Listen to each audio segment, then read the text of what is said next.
Sepanjang sejarah manusia, Allah telah memberikan peringatan kepada umatnya melalui para nabi dan rasul. Namun ketika mereka mengingkari perintahnya, azab datang sebagai pengingat akan kekuasaan Allah dan akibat dari pembangkangan. Dalam video ini, kita akan menelusuri 7 tempat yang pernah diazab oleh Allah sebagai pelajaran bagi kita semua.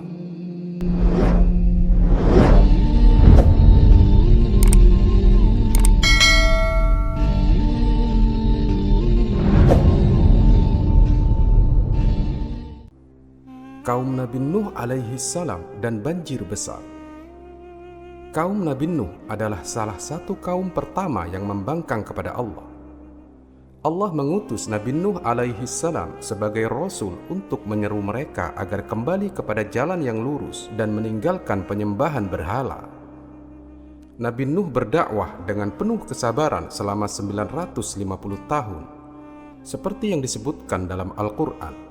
Dan sesungguhnya kami telah mengutus Nuh kepada kaumnya, maka ia tinggal di antara mereka selama 1000 tahun kurang 50 tahun. Quran Surah Al-Ankabut ayat 14. Namun kaum Nabi Nuh terus-menerus menolak dakwahnya, bahkan mencemooh dan memperoloknya. Mereka berkata, dia tidak lain hanyalah seorang manusia seperti kamu yang hendak menjadi seorang yang lebih tinggi daripada kamu. Quran Surah Al-Mu'minun ayat 24. Bahkan mereka menutup telinga mereka dan menolak mendengarkan kebenaran. Quran Surah Nuh ayat 7. Ketika kaum tersebut tetap dalam kekafiran, Allah memerintahkan Nabi Nuh untuk membangun sebuah bahtera besar sebagai penyelamatan bagi dirinya, keluarganya, dan mereka yang beriman. Allah Subhanahu wa Ta'ala berfirman, "Dan buatlah bahtera itu dengan pengawasan dan petunjuk wahyu kami, dan janganlah kamu bicarakan dengan aku tentang orang-orang yang zalim itu. Sesungguhnya mereka akan ditenggelamkan." Quran Surah Hud ayat 37. Akhirnya azab berupa banjir besar datang sebagai balasan atas kesombongan mereka. Allah berfirman, "Maka kami bukakan pintu-pintu langit dengan menurunkan air yang tercurah, dan kami pancarkan mata air dari bumi. Maka bertemulah air-air itu untuk suatu urusan yang sungguh telah ditetapkan." Quran Surah Al-Qamar ayat 11 ayat 12. Seluruh bumi ditenggelamkan dan hanya mereka yang berada di atas bahtera yang selamat. Rasulullah Shallallahu Alaihi Wasallam juga menyebutkan dalam hadis tentang kesabaran Nabi Nuh, tidak ada seorang nabi pun yang disakiti oleh kaumnya seperti yang dialami Nabi Nuh. Hadis riwayat Ahmad. Banjir besar ini menjadi pelajaran bahwa kesombongan dan pembangkangan terhadap perintah Allah akan membawa kehancuran.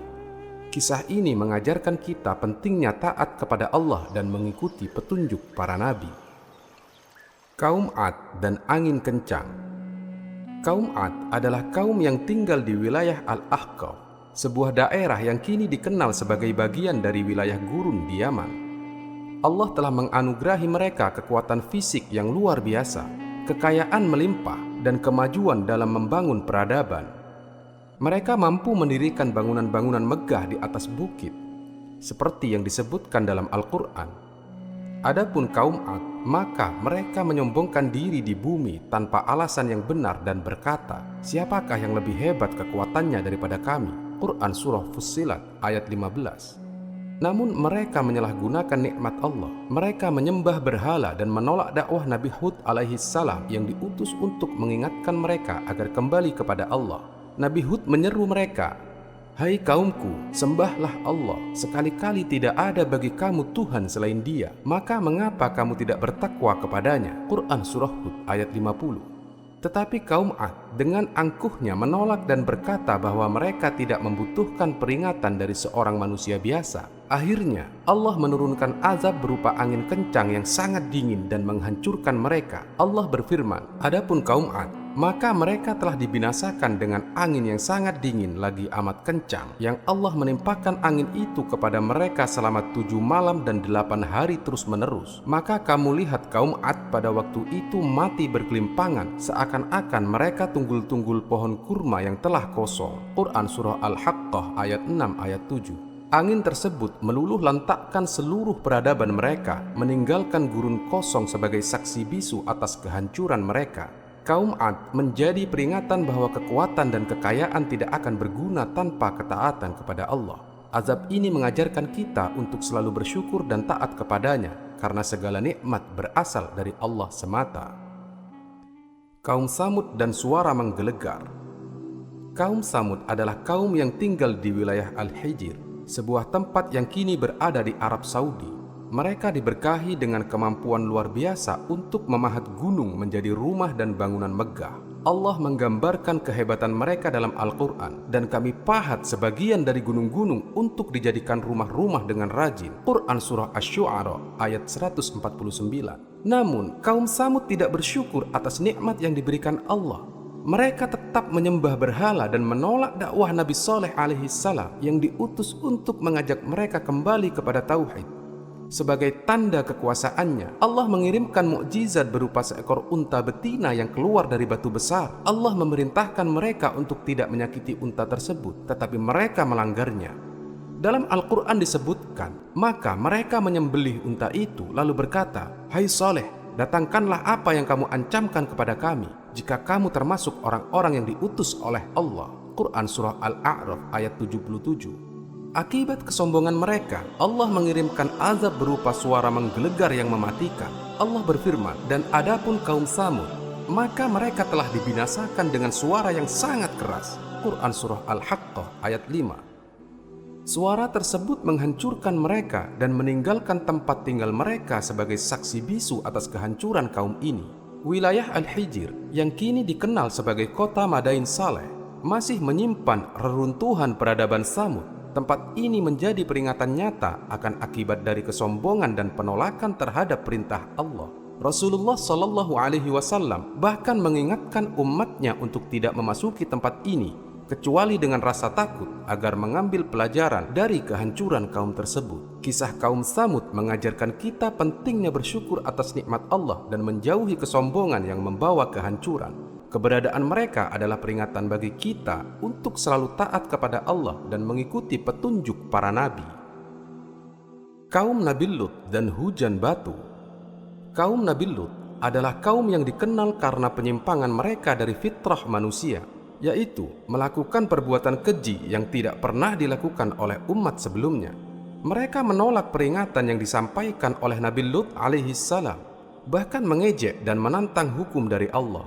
Allah berfirman, "Dan ingatlah ketika Lut berkata kepada kaumnya, sesungguhnya kamu benar-benar mengerjakan perbuatan yang sangat keji yang belum pernah dikerjakan oleh seorang pun di dunia ini sebelummu." Quran Surah Al-A'raf ayat 80. Kaum tersebut tidak hanya menolak dakwah Nabi Lut, tetapi juga menantang hukum Allah dengan kesombongan. Allah kemudian menurunkan azab yang dahsyat kepada mereka. Malaikat yang diutus oleh Allah membalikkan negeri mereka hingga bagian atasnya menjadi bawah. Allah juga mengirimkan hujan batu yang menghujani mereka sebagai balasan atas kezaliman dan dosa mereka. Maka tatkala keputusan kami datang, kami menjungkir balikkan negeri kaum Lut dan kami hujani mereka dengan batu dari tanah yang terbakar dengan bertubi-tubi. Quran Surah Hud ayat 82. Wilayah yang dahulu dihuni oleh kaum Lut kini dikenal sebagai Laut Mati, sebuah daerah yang berada di perbatasan Yordania dan Palestina. Laut ini memiliki kadar garam yang sangat tinggi dan tidak ada makhluk hidup yang dapat bertahan di dalamnya, menjadi saksi bisu atas kehancuran kaum tersebut. Kisah ini menjadi peringatan bagi manusia untuk menjaga fitrah, taat kepada Allah, dan menjauhi perbuatan dosa besar yang melampaui batas. Laut Mati adalah simbol nyata kekuasaan Allah dan akibat dari pembangkangan terhadap perintahnya. Kaum Madian dan suara menggelegar. Kaum Madian adalah kaum Nabi Syu'aib alaihi salam yang tinggal di wilayah yang kini dikenal sebagai bagian dari semenanjung Arab. Mereka dikenal sebagai kaum yang diberi kelimpahan rezeki, namun menyalahgunakan nikmat tersebut dengan melakukan kecurangan dalam perdagangan. Allah menggambarkan kezaliman mereka, "Dan janganlah kamu merugikan manusia pada hak-haknya, dan janganlah kamu merajalela di muka bumi dengan membuat kerusakan." Quran Surah Asy-Syu'ara ayat 183. Nabi Syu'aib alaihi salam diutus untuk mengingatkan mereka agar jujur dalam timbangan dan ukuran serta meninggalkan perbuatan zalim. Beliau berkata, "Sempurnakanlah takaran dan janganlah kamu termasuk orang-orang yang merugikan. dan timbanglah dengan neraca yang benar. Quran Surah Asy-Syu'ara ayat 181-182. Namun, mereka menolak nasihat Nabi Syu'aib dengan kesombongan dan bahkan mengancam akan mengusir beliau dan pengikutnya. Ketika peringatan Nabi Syu'aib tidak dihiraukan, Allah menurunkan azab yang dahsyat kepada kaum Madyan. Dalam Al-Quran disebutkan, mereka mendustakan Syu'aib, lalu mereka ditimpa azab pada hari mereka dinaungi awan. Sesungguhnya azab itu adalah azab yang besar pada hari itu. Quran Surah Asy-Syu'ara ayat 189. Azab tersebut berupa suara menggelegar dan gempa bumi yang menghancurkan tempat tinggal mereka hingga mereka binasa seluruhnya. Kemudian mereka ditimpa gempa, maka jadilah mereka mayat-mayat yang bergelimpangan di tempat tinggal mereka. Quran Surah Al-A'raf ayat 91. Kaum Madyan adalah contoh nyata bagi keserakahan dan ketidakadilan membawa kehancuran. Kisah mereka menjadi peringatan bagi kita untuk selalu berlaku jujur, adil, dan tidak merugikan hak orang lain. Tempat mereka kini hanya menjadi puing-puing yang mengingatkan umat manusia akan akibat dari pembangkangan terhadap perintah Allah. Fir'aun dan Laut Merah.